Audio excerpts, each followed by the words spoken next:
आज हम कुछ स्पेशल क्वेश्चंस हैं उनको सॉल्व करेंगे। इन क्वेश्चंस के लिए मुझे काफ़ी रिक्वेस्ट आई थी। इन क्वेश्चंस को आप अच्छी तरह से समझिएगा, ये आपके लिए काफ़ी हेल्पफुल प्रूव होंगे।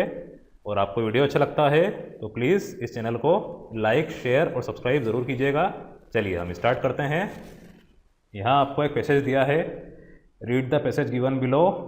Whenever I solve complex problems of physics and mathematics of the advanced level, I don't understand कि मैं कौन सा फॉर्मूला या लॉजिक यूज़ करूँ, एकदम दिमाग में क्लिक नहीं होता। My friends on the other hand solve these questions with an exceptional pace. I wonder whether they are God gifted or the chosen one. काश मैं भी कभी उनके लेवल तक पहुँच पाता। ये पहुँच पाता है, थोड़ी सी मिसप्रिंट हो गई। ये एक टेक्स्ट आया था मुझे ईमेल पर।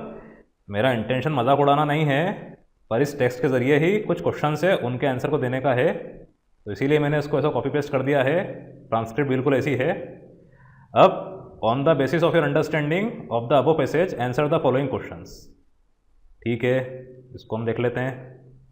पहला क्वेश्चन है आपका, are the friends of author God gifted और द चोजन वन।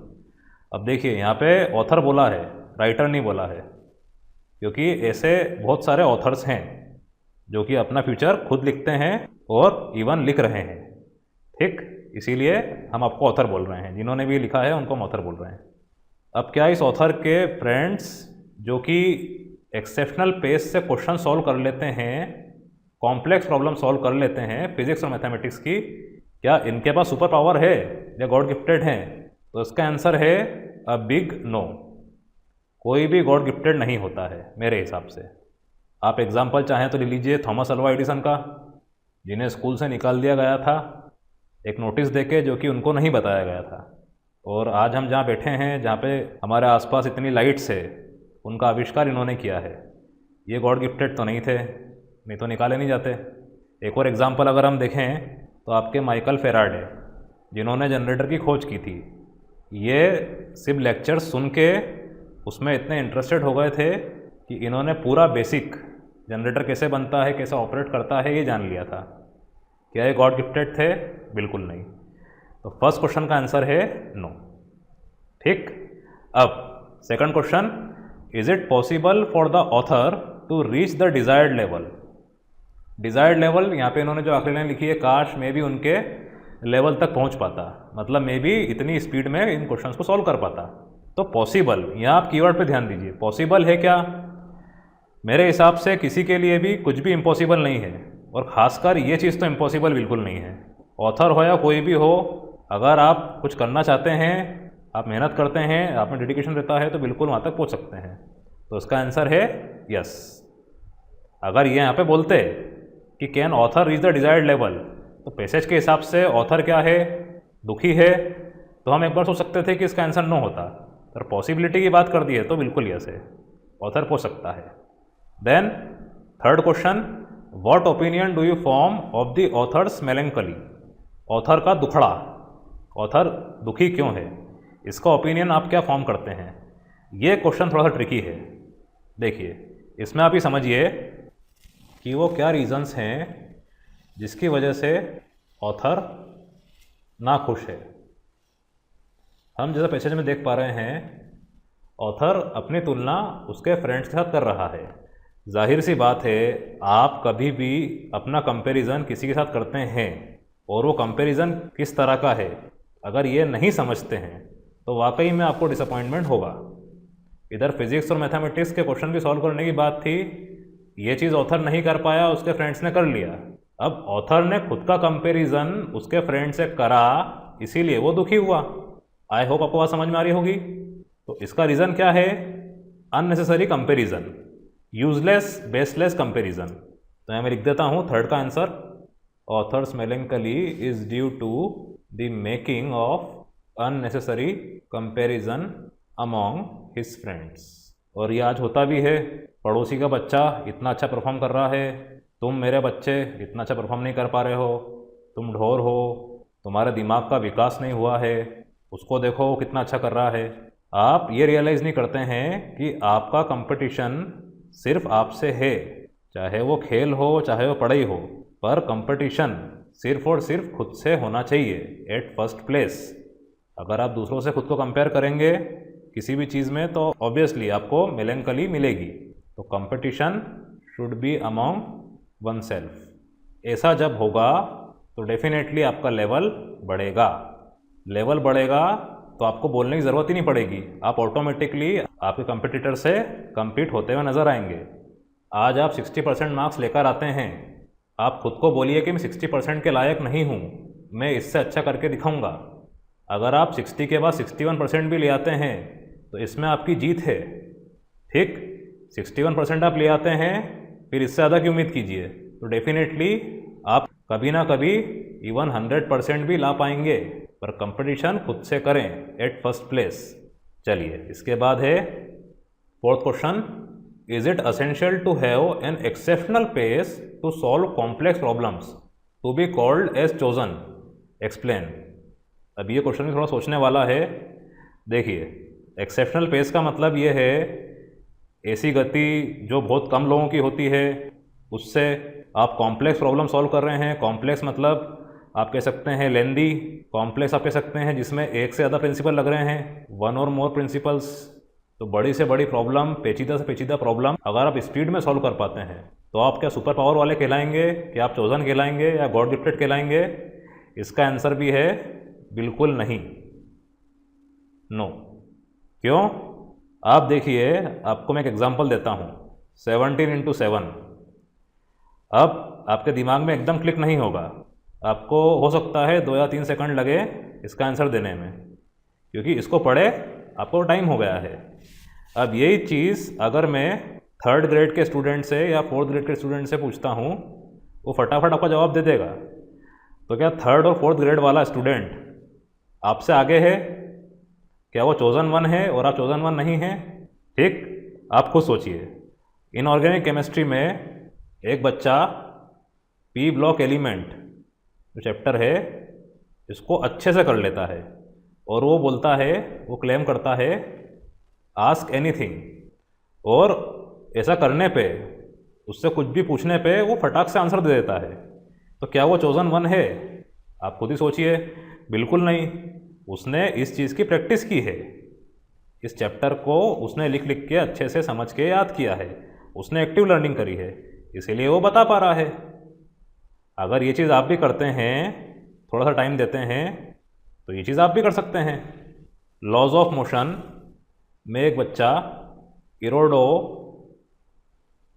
और HC वर्मा के सारे क्वेश्चंस कर लेता है, ऑब्जेक्टिव 1, ऑब्जेक्टिव 2, एक्सरसाइज क्वेश्चन, क्योंकि उसने प्रैक्टिस की है। वो एक्सेप्शनल नहीं है। इसीलिए कभी भी आप किसी को ऐसा कुछ करते हुए देखें जो आपको स्ट्राइकिंग लगे तो आप ये मत समझिएगा कि ही इज़ गॉड गिफ्टेड। हर कोई यूनिक है, आपको सिर्फ और सिर्फ प्रैक्टिस की ज़रूरत है। अगर प्रैक्टिस प्रॉपर रहेगी और कंसिस्टेंट रहेगी तो ये पेस आप भी गेन कर सकते हैं। तो इसका एक प्यारा सा कंक्लूजन आपको देना चाहूँगा मैं इस पूरे पैसेज का। सबसे पहली चीज़, stop comparing yourself to others. Strength either physical or mental comes from practice, not by some curse in the blood। ये चीज़ बहुत इंपॉर्टेंट है। स्ट्रेंथ आपकी कैसी भी हो, फिजिकल हो या मेंटल हो, ये सिर्फ और सिर्फ प्रैक्टिस से आती है, not by some curse in the blood. और ये प्रैक्टिस किसी लेना चाहिए आपकी, एकदम हेड स्ट्रांग प्रैक्टिस।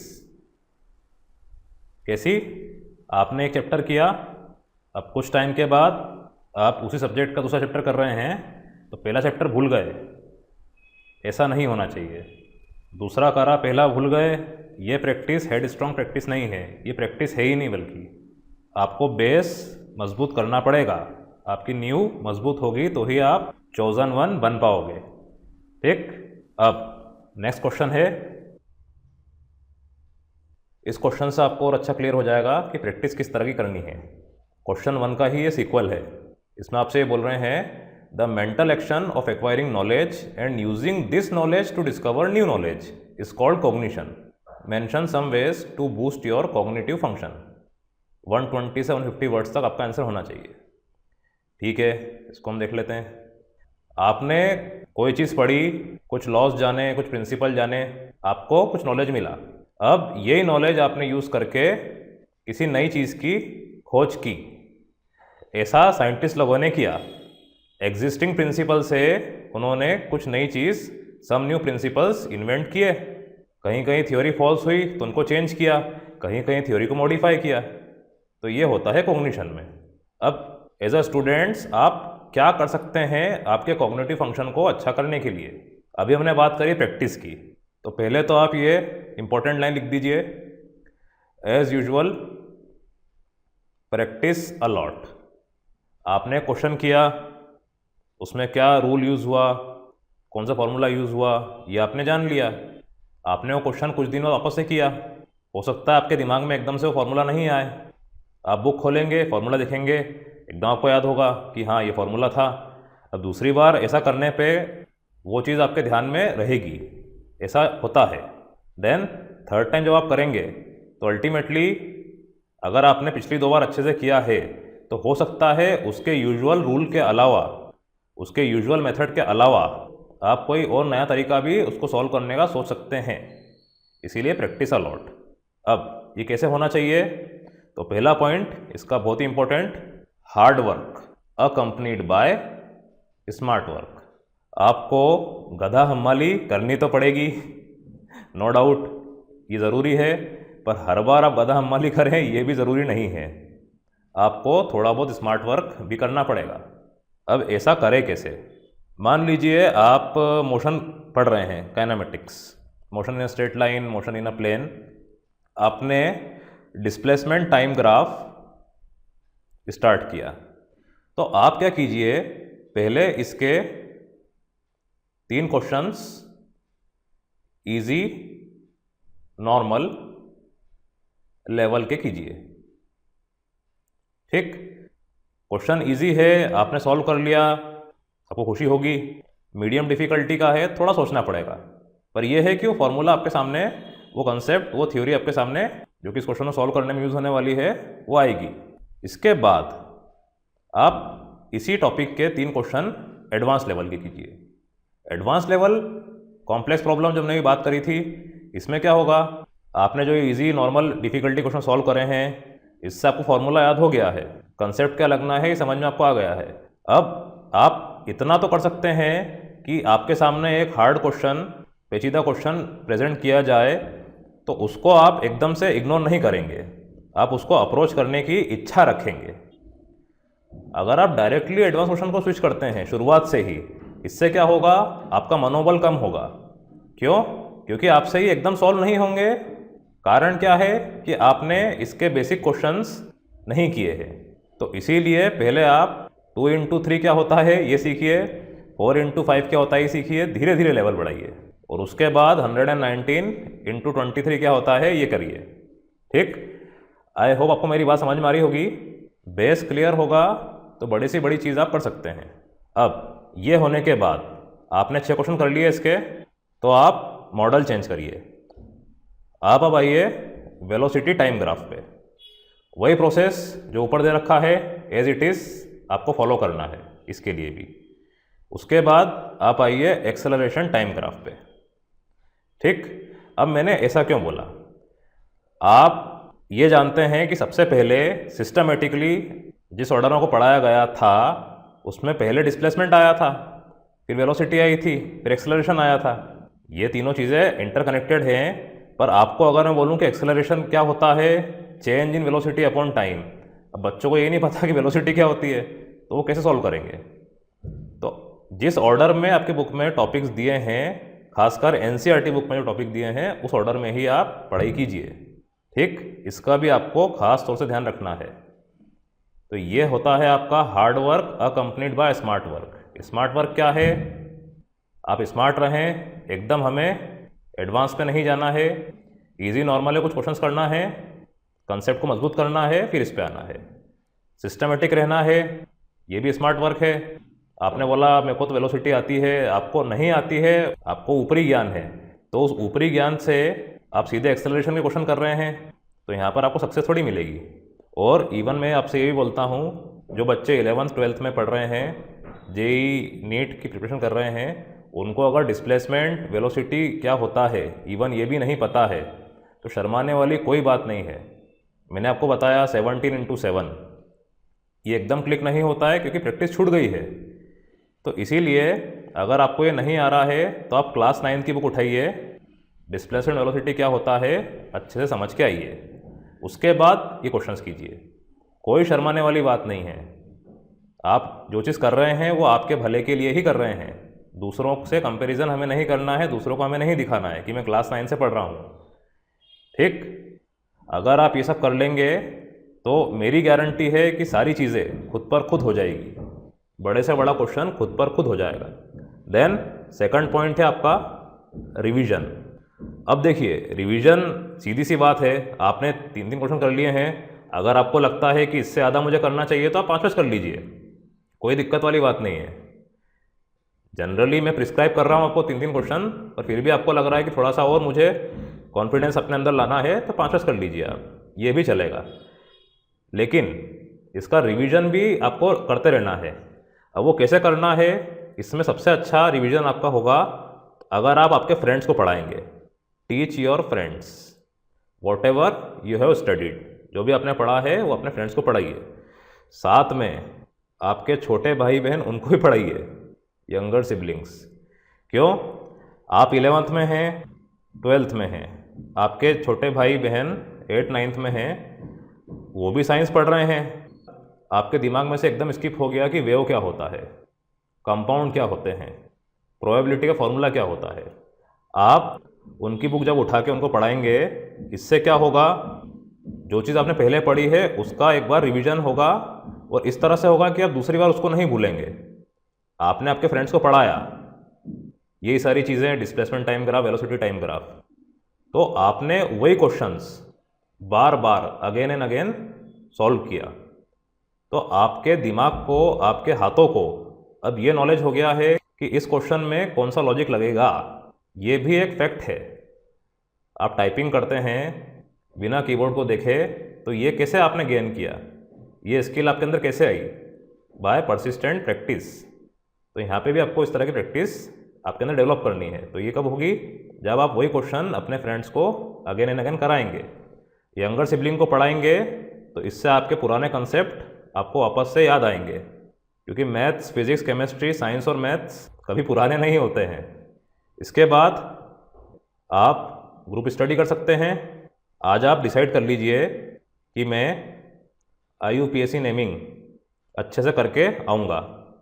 आपके फ्रेंड से बात कीजिए कि तू मुझे ट्रिग्नोमेट्री के जो क्वेश्चंस हैं वो अच्छे से करा देना।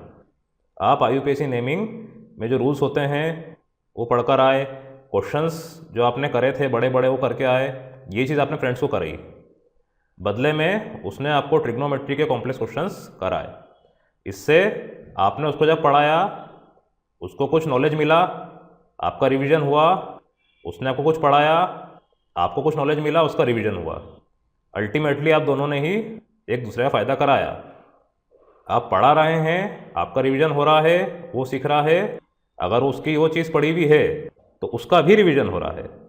कॉमन टॉपिक जो कि आप दोनों जानते हैं वो एक दूसरे को पढ़ा रहे हैं, तो इससे आप दोनों का ही रिवीजन हो रहा है। तो इसलिए ग्रुप स्टडी इम्पोर्टेंट है, पर वो सही तरीके से करी जाए तो ही इम्पोर्टेंट है। इसके बाद रिवीजन में एक और चीज़, जब भी आप रात को सोएं तो जो क्वेश्चन जिसने आपकी रातों की नींद उड़ाई है उसको एक बार ज़रूर देख लें। Whenever you go to bed, question या क्वेश्चंस भी हो सकते हैं, आप एक क्वेश्चन नहीं क्वेश्चंस भी हो सकते हैं, विच यू फाइंड डिफ़िकल्ट। आपके लिए डिफ़िकल्ट होगा, दूसरे के लिए नहीं है, दूसरे से हमें मतलब नहीं है, हमें हमसे मतलब है। तो जो आपको कठिन लगा है उस क्वेश्चन को एक बार आप देख कर सोएं।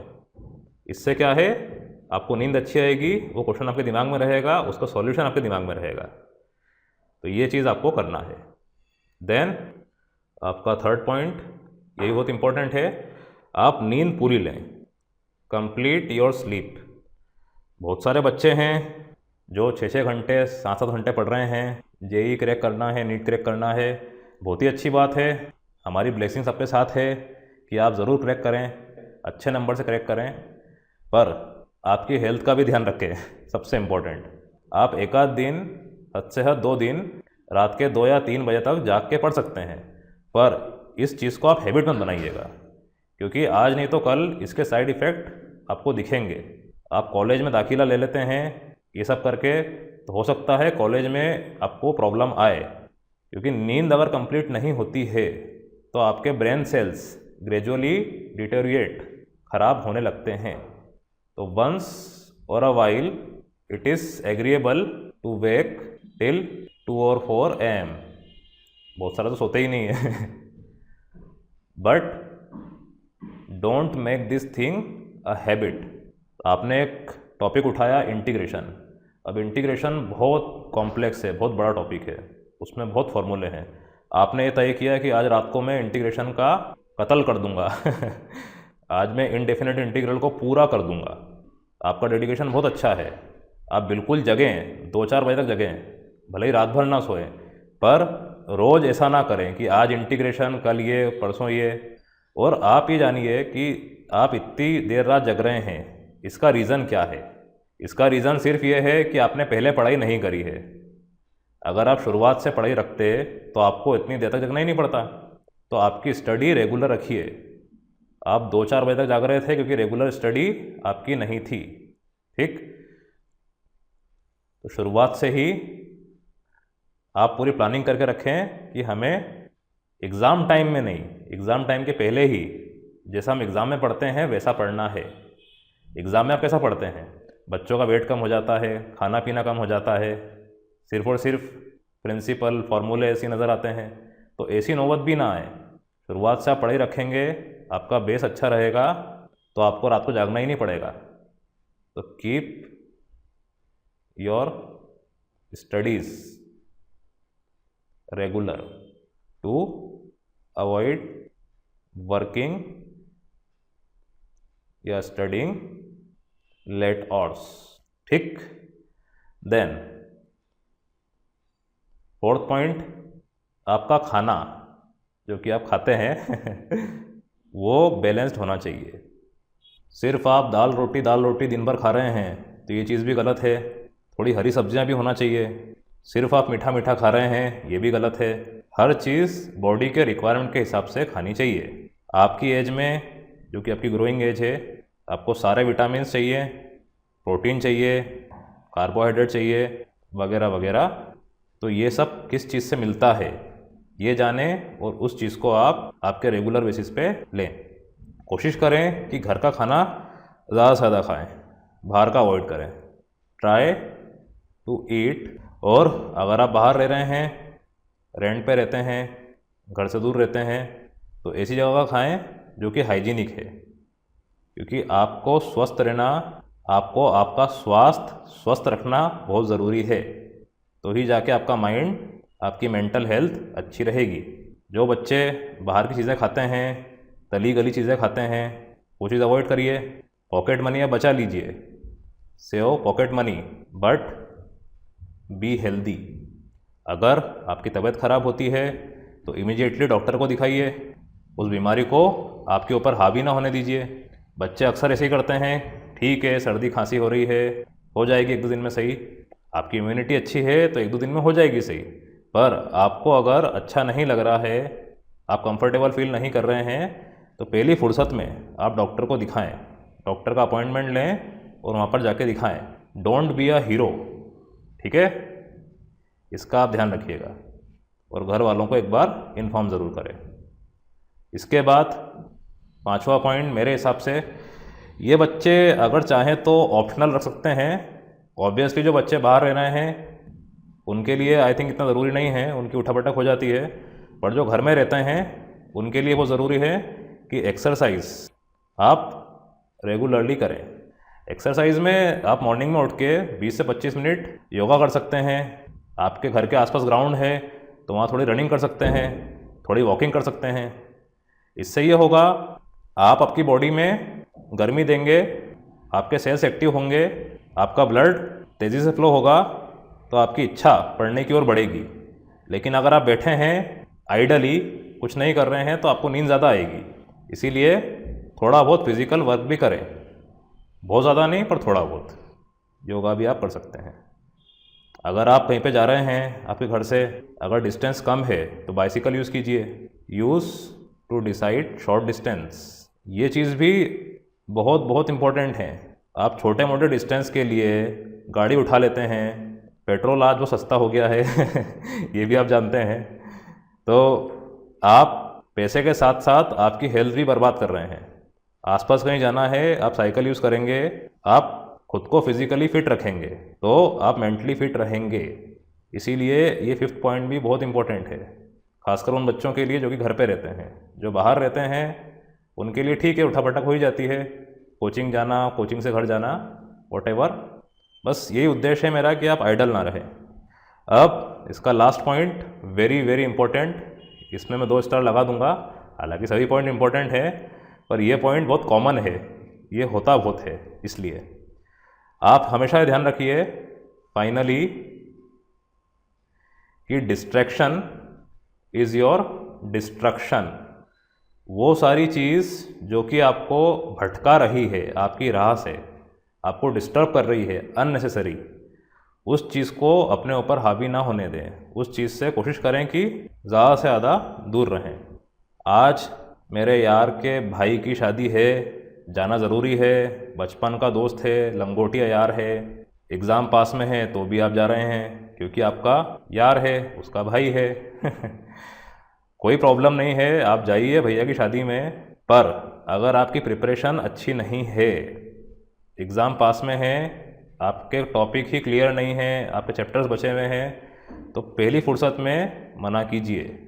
क्योंकि आज आप शादी में गए, आज आप पार्टी में गए, आज आप फंक्शन में गए, आपकी पढ़ाई बहुत सारी जो कि पेंडिंग है, आपका काम जो कि बहुत सारा पेंडिंग है, ये और पेंडिंग हो जाएगा। और इससे फिर क्या होगा, आपको रात में जागना पड़ेगा, आपको आपके एक्टिव आवर्स जो कि पढ़ाई के लिए बने हैं वो देने पड़ेंगे आपके उन सारे पेंडिंग काम को कंप्लीट करने के लिए। मैंने देखा है बहुत सारे बच्चे अपनी फाइल्स, अपना प्रोजेक्ट वर्क एकदम एंड मोमेंट पे कंप्लीट करते हैं, जो कि उन्हें नहीं करना चाहिए। क्योंकि फंक्शन सामने वाले क्या है, वो उसको ऑर्गेनाइज करके खुश है, पर इससे आपको क्या मिल रहा है, आपका फ्यूचर, आपका भविष्य, आपका टाइम अगर एक बार चले जाता है, आपका कीमती टाइम एक बार चले जाता है तो वापस नहीं आता है। ये बात को आपको रियलाइज़ करना होगा। और डिस्ट्रक्शन ये इतना डेंजरस होता है कि आपको लाइफ भर याद रहता है। फिर आप खुद को कोसते हैं कि अरे मैं उस समय शादी में नहीं गया होता, इतने फंक्शन अटेंड नहीं करे होते, पढ़ाई कर ली होती। तो ऐसा नहीं करना है, अभी से आप जागरूक रहें। जो भी चीज़ आपको डिस्ट्रैक्ट कर रही है उससे दूर रहें। मैं ऐसा नहीं बोल रहा कि शादी में ना जाएं, पर अपनी ड्यूटीज़ अगर पहले है तो वो टॉप प्रायोरिटी होना चाहिए, देन अदर प्रायोरिटीज़ में ये सब होना चाहिए। ठीक, आज सेल फोन सभी के पास है, कोई दिक्कत नहीं है, सेल फोन की ज़रूरत पड़ती है ऑनलाइन क्लास अटेंड करने के लिए, तो सेल फोन आपको कंट्रोल ना करे, बस इस बात का ध्यान रखें। डोंट लेट आपका सेल फोन, ये क्या है, एक नॉन लिविंग थिंग जो कि हर 5 मिनट में एक लिविंग थिंग को कंट्रोल करती है। तो ये चीज़ का भी आप ध्यान रखें। सेल फोन से आप सारी चीज़ें इजीली एक्सेस कर पा रहे हैं, आज आपको हर चीज़ के सॉल्यूशंस मिल रहे हैं, टीचिंग साइट्स है जिनको आप सेल फोन से एक्सेस कर सकते हैं, ये सब आप करें। पर वो चीज़ ना करें जो आपको हर वक्त हर मोमेंट पे डिस्ट्रैक्ट करे, कंट्रोल करे। ये चीज़ नहीं होना चाहिए। सेल फोन के अलावा और भी बहुत सारे गैजेट्स हैं जो कि बच्चों के माइंड को कंट्रोल करते हैं, और वो भी गलत तरह से। तो इसका आप ध्यान रखें। ठीक, अब नेक्स्ट क्वेश्चन, ये आपका लास्ट क्वेश्चन है और ये काफ़ी इंटरेस्टिंग क्वेश्चन है, इसको सॉल्व करने में मज़ा भी आएगा। इसमें आपसे बोल रहे हैं, chemistry is most often called the central science. Studies show that it connects most of the important branches of science ranging from physics, biology, environmental science, etc. Studies also show that many students preparing for their exams have had hated chemistry compared to physics and mathematics. Resolve the paradox. Hint आपको दे रखी है, ठीक है, इसको हम देख लेते हैं। अब पैराडॉक्स रिजॉल्व करना है तो इसको तो मैं 2-3 लाइन में एक अच्छा सा स्टेटमेंट लिख के कर सकता हूँ, पर मैं ये चाहता हूँ कि इस क्वेश्चन को आप अच्छी तरह समझें, दो कॉन्ट्राडिक्टिंग कंडीशंस जो क्वेश्चन में है, आपको मैं वो भी एक्सप्लेन करूँगा, हिंट का भी हम यूज़ करेंगे। अब आपको मैं पहली कंडीशन समझाता हूँ कि ऐसा क्यों है। Chemistry is most often called central science. इसको सेंट्रल क्यों बोलते हैं? क्योंकि इंपॉर्टेंट ब्रांचेस को कनेक्ट कर रहा है, तो इसीलिए इम्पोर्टेंट तो है। अब ऐसा कैसे है? प्रैक्टिकल लाइफ में अगर हम देखें, अगर मैं आपके बायोलॉजी की बात करूं, तो बायोलॉजी में आपने पढ़ा है वॉलेंट्री और इनवॉलेंट्री एक्शंस। वॉलेंट्री एक्शंस क्या होती है आपकी? ईटिंग, जंपिंग एक्सेट्रा, जो कि आपकी इच्छा से होती है, स्वैच्छिक, आपकी खुद की इच्छा से होने वाली। ऑन द अदर हैंड अनैच्छिक, जो कि हो रही है पर बैकग्राउंड में हो रही है, आपकी इच्छा से नहीं हो रही है, पर उनका होना ज़रूरी है। इसके एग्जांपल्स क्या होते हैं? Heart beat, digestion etcetera. यहाँ पे जैसा इन्होंने बोला कि connects different branches of science, तो अभी तो आप फिजिक्स पढ़ रहे हैं, आपकी डेली लाइफ में जहाँ पर फिजिक्स वॉलंटरी है, केमिस्ट्री इनवॉलंटरी है, ऐसा आप समझिए। फिजिक्स वॉलंटरी है तो उसी समय केमिस्ट्री इनवॉलंटरी भी है, तो ही जाके ये दोनों ब्रांच आपस में कनेक्ट हो रही है।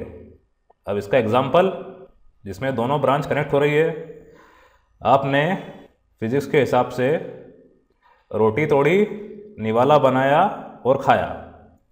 ये करने वाला कौन? आप। ये सब करा आपने है। अब यहाँ केमिस्ट्री कैसे काम आई? जो खाया उसे गलाया किसने? HCl ने। ऊपर वाली वॉलेंट्री एक्शन, नीचे वाली इनवॉलेंट्री एक्शन। तो इसीलिए ये सेंट्रल है और ये अलग अलग ब्रांच को कनेक्ट करता है। बाकी examples biology, chemistry, environmental science, chemistry आप देख लीजिएगा, आपको आइडिया हो गया है। अब आप ये सोचिए कि अगर इनवॉलेंट्री एक्शंस डिस्टर्ब हो जाती है तो इससे क्या होगा? इससे इसके कॉन्सिक्वेंसेस होंगे। आपके माउथ का pH ऊपर नीचे होता है, तो इससे क्या होगा? टूथ डीके बिल्कुल होगा। 5.5 कुछ रहता है pH आपका, कम हो रहा है मतलब एसिडिक कंटेंट ज़्यादा है, आपके दांत सड़ रहे हैं, आपका डाइजेशन ऊपर नीचे होगा, तो सोचिए आपका क्या हाल होगा।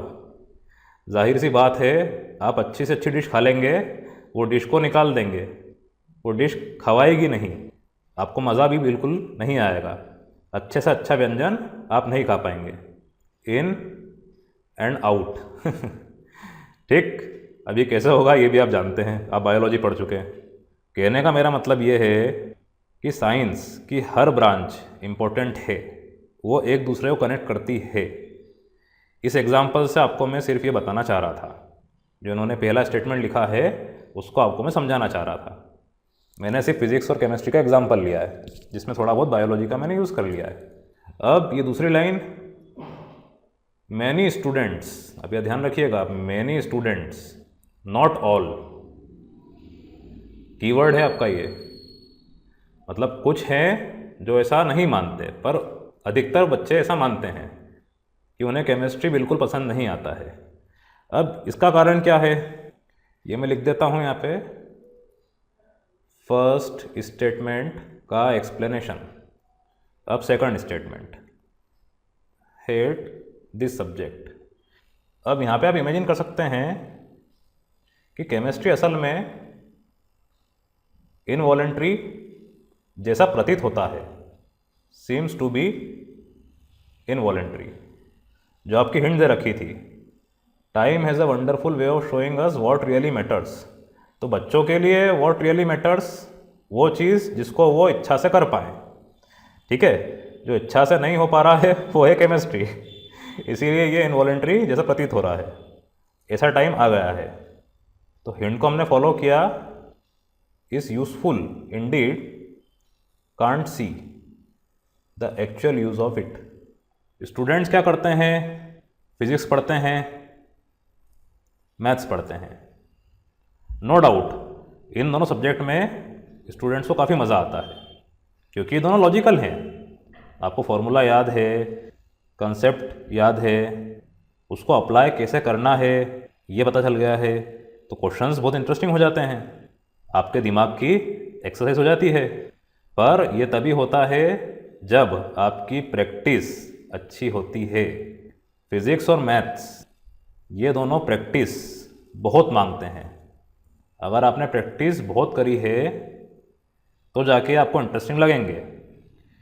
केमिस्ट्री में क्या हो रहा है कि लर्निंग बहुत है, सब बेमन से पढ़ते हैं, क्या कह सकते हैं हम इंग्लिश में, रिलक्टेंटली। पर आप सोचिए, क्योंकि इसमें लर्निंग बहुत है जो कि बच्चे आज नहीं कर पा रहे हैं। वो सिर्फ क्वेश्चन सॉल्व करने में, वो क्वेश्चन जो कि लॉजिकल हैं, जिसमें फॉर्मूला यूज़ हो रहा है, थोड़ा मैथमेटिक्स यूज़ हो रहा है, उसमें इंटरेस्ट ले रहे हैं। अब समझिएगा आप, मैंने बहुत इंपॉर्टेंट वर्ड यूज़ किया है, interest. Students learning, active learning नहीं कर पाते हैं केमिस्ट्री में क्योंकि उनका इंटरेस्ट ख़त्म हो गया है। बहुत बहुत इम्पोर्टेंट, मोस्ट इम्पोर्टेंटली ये हो गया है डाउन। और जहाँ आपका इंटरेस्ट ख़त्म हुआ, जहाँ इंटरेस्ट डाउन हुआ, तो हर चीज़, एवरीथिंग, चाहे वो कुछ भी हो, बोरिंग ही लगेगा। बोरिंग लगेगा तो आप उससे नफ़रत करोगे। हो सकता है आने वाले समय में मैथ्स इतना एडवांस्ड हो जाए कि लोगों का इंटरेस्ट फिज़िक्स से हट जाए। हम ऐसा कह नहीं रहे हैं, पर प्रोबेबिलिटी तो है। कभी समय था कि बच्चे केमिस्ट्री को पसंद करते थे, पर आज सबके सब हेट कर रहे हैं क्योंकि उसमें लर्निंग बहुत है, लॉजिकल चीज़ें कम है। ये तो सही, पर कम है। तो फिज़िक्स और मैथ्स पे डिपेंडेंट है वो। अब मैथ्स इतना ज़्यादा एडवांस हो गया, ऐसे सॉल्यूशंस आ गए कि बहुत इजीली इसके क्वेश्चंस सॉल्व हो रहे हैं, तो फिज़िक्स का इंटरेस्ट कम हो जाएगा। उसके बाद आप सोचिए, मैथ्स के अंदर ही अगर बच्चों का कैलकुलस में इंटरेस्ट बढ़ गया तो इसकी बाकी फील्ड से इंटरेस्ट हट जाएगा। बच्चे बोलेंगे कि हमें ट्रिग्नोमेट्री में बिल्कुल इंटरेस्ट नहीं है, मैट्रिक्स डिटर्मिनेंट बेकार लगता है। तो ये चीज़ हो रही है, ये आपका सेकंड स्टेटमेंट बता रहा है। यहाँ पे have head hated chemistry, chemistry को हेट करते हुए आ रहे हैं और इवन अभी भी कर रहे हैं। तो इसका रीज़न आपको मैंने बताया। अब हम ऐसा स्टेटमेंट दें, ऐसा कुछ करें जिससे ये दोनों कंडीशन जो कि एक दूसरे को कॉन्ट्रडिक्ट कर रही है, जिसको आप कहते हैं पैराडॉक्स, ये रिजॉल्व हो जाए। तो आप खुद ही सोचिए कि ये जो पैराडॉक्सिकल सिचुएशन है, ये जो क्रिएट हुई है, इसका रिजोल्यूशन क्या होगा। इसको भी आपको मैं एक एग्जांपल देकर समझाता हूँ। एग्जांपल हम लेते हैं स्टूडेंट्स के फ्रेम ऑफ रेफरेंस में। मान लीजिए कि आप लोग ट्यूशन जा रहे हैं। अब ट्यूशन या तो आप साइकिल से जा रहे हैं या गाड़ी से जा रहे हैं, या बहुत सारे बच्चे पैदल भी आते हैं, ट्यूशन पास में होती है। तो सारी चीज़ों में आप ट्यूशन आपके डेस्टिनेशन तक पहुंच पा रहे हैं क्योंकि एक फोर्स जिसको आप कहते हैं frictional force equal to mu N present है। फ्रिक्शन नहीं होता तो आप पहुंच ही नहीं पाते, फ्रिक्शन है तो आप पहुंच पा रहे हैं। अभी जो फ्रिक्शन है, F is equals to mu N, इसमें जो आपका ये म्यू है, कोएफिशिएंट ऑफ फ्रिक्शन, ये किस पे डिपेंड करता है? Obviously type of materials. इसमें मैं एक चीज़ और लिख देता हूँ, like metal, non metal, Alois. अब आप देखिए ये पढ़ने में कितना अच्छा हो गया, जिसकी वजह से इसकी रफनेस भी कहीं ना कहीं डिटरमाइन हो रही है। मेटल, नॉन मेटल मैंने वर्ड यूज़ किया है, इस सब समझिए मेरा इशारा किधर है। उसके बाद आपका ये जो एन है, एन आपका होता है is equals to M G. हम मान लेते हैं हॉरिजॉन्टल सरफेस पे चल रहा है, ये इंक्लाइन नहीं है, नहीं तो फिर एम जी कॉस थीटा वगैरह होता। ये स्ट्रेट है, इसीलिए N is equals to M G. ये आपका क्या है? Normal force, reaction force. ठीक है, अब यहाँ रिएक्शन आ गया है। किस तरह का फोर्स है ये?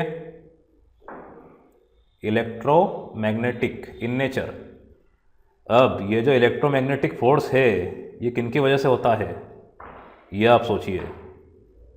Due to molecular interaction. Molecule आपका बनता है एटम से। एटम्स में प्रोटॉन इलेक्ट्रॉन रहते हैं। लेकिन आपने F = μn ये क्वेश्चन सॉल्व कर लिया, इतनी डिटेल में आप नहीं गए। क्यों? क्योंकि ये चीज़ थी वॉलेंट्री। आपको दिखी, पेन उठाया आपने, फटाफट इसको सॉल्यूशन लिख दिया। इसके पीछे क्या हुआ, ये चीज़ असल में कैसे आई, क्योंकि ये थी इनवॉलेंट्री, इसीलिए इस पर ध्यान नहीं दिया गया। और ये सब क्या था, एक केमिकल प्रोसेस। इसीलिए हर ब्रांच एक दूसरे को साइंस की कनेक्ट करती है। तो रिजोल्यूशन क्या हुआ आपका फाइनली। अब और ज़्यादा आपको मैं बोर नहीं करूँगा, इसके साथ रीज़न भी दूंगा। आर लूजिंग देयर इंटरेस्ट, सबसे इम्पोर्टेंट वर्ड इंटरेस्ट, इसको मैं ऐसा भी कर देता हूँ, इन केमिस्ट्री। और इसका reason because they are being encouraged to do so by their elders.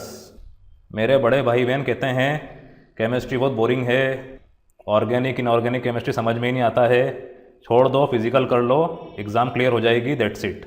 ऐसा हमें नहीं करना है। आप अभी से ये चीज़ सीखेंगे, आप ये चीज़ अपने जूनियर्स को सिखाएंगे, और आगे जाके एक समय ऐसा आएगा कि आप साइंस की इस ब्रांच से वंचित रह जाएंगे। वो ब्रांच से वंचित रह जाएंगे जिसकी वजह से बाकी ब्रांचेस चल रही है। ठीक है? तो chemistry, biology, physics, environment, mathematics, English, Hindi, सभी सब्जेक्ट आपके लिए इक्वली इम्पोर्टेंट हैं। इस चीज़ को आप ध्यान रखिएगा। और मेरा तो ये दावा है, मैंने ये रिव्यूज़ IIT JEN से ही लिए हैं। हमारे टाइम IIT चलती थी, अभी JEE चलती है, मेंस एंड एडवांस। तो इनके एस्पिरेंट्स ये खुद ऐसा बोलते हैं, इनका दावा है that chemistry is very easy to score compare to maths and physics. ठीक, ये भी एक फैक्ट है। देन हम बात करते हैं एक्सेप्शंस की। तो देखिए, एक्सेप्शंस तो हर जगह है। पुट बुट, बुट नहीं होता है, बट होता है, पुट होता है। ठीक है? ये जब से बुट होने लग गया तो आप समझ जाइए क्या होगा। उसके बाद GENRE। अब इंग्लिश जो है उसमें बहुत सारे वर्ड फॉरेन लैंग्वेज के हैं, फ्रेंच, स्पेनिश वगैरह। अब इसको आप पढ़ेंगे, एक नॉर्मल व्यक्ति को पढ़ने को देंगे तो वो क्या बोलेगा, जेनर या जेनरे। इसको पढ़ा जाता है जॉनरा, JONRA, ऐसा लगता है। अब मैं बोलूँगा जॉनरा की स्पेलिंग बताओ, तो वो क्या बोलेगा, JONRA। इसकी स्पेलिंग असल में ये होती है। उसी तरह से न्यूमेटिक, PNEUMATIC, निमोनिया, PNEUMONIA। अब आपका पाए जो कि होता है 22/7, तो 22/7 यूज़ करने का बोला जाता है, 3.14 यूज़ करने का बोला जाता है। इसकी एक्चुअल वैल्यू क्या है ये हमें पता ही नहीं है, क्योंकि ये क्या है, एक इरेशनल नंबर है। इसीलिए हम अजम्पशन पे चल रहे हैं। मैथ्स खुद अजम्पशन पे चल रहा है। Anything by zero not defined, 0 to the power 0 not defined. ठीक है? ये भी सब एक्सेप्शंस हैं। ये सारी चीज़ को फॉलो करता है कौन, फिज़िक्स, जो कि मैथमेटिक्स का बहुत अच्छा दोस्त है। अब फिज़िक्स की हम बात करें तो dual nature of light, light या तो वेव है या तो पार्टिकल है। ऐसा प्रूव करने के लिए बहुत सारी थ्योरीज आई, बहुत सारे एक्सपेरिमेंट्स हुए, ये फेल हुआ, वो पास हुआ, बहुत सालों तक रिसर्च चलती आई, बहुत सारे एक्सेप्शंस हुए। और अल्टीमेटली एक एक्सेप्शन तो अभी भी है कि दोनों नेचर को आप एक साथ एक्सपेरिमेंटली बता नहीं सकते हैं। आप एट अ टाइम या तो उसका वेव नेचर बता सकते हैं एक्सपेरिमेंट करके, या फिर पार्टिकल नेचर, पर पार्टिकल और वेव साइमल्टेनियसली आप नहीं कर सकते हैं। तो एक्सेप्शंस हर जगह हैं। और सबसे बड़ी चीज़, मेरा आज का कंक्लूजन, एक्सेप्शनल होना क्या बुरा है? पहले पैसेज में ऑथर ने गॉड गिफ्टेड बोल दिया, आप एक्सेप्शनल हैं, मतलब आप यूनिक हैं। जो चीज़ एक्सेप्शनल है वो यूनिक है, वो अद्भुत है। तो जितने ज़्यादा एक्सेप्शंस होंगे उतना ज़्यादा अच्छा है, उतनी ज़्यादा वो चीज़ अच्छी है, क्योंकि वो एज इट इज़ नहीं रहेगी, वो चेंज होती रहेगी, टाइम के हिसाब से खुद को अडॉप्ट करेगी। और ये चीज़ आपको भी करना है। आज टाइम के हिसाब से आपको ये समझना है कि हमारे लिए सब कुछ इम्पोर्टेंट है।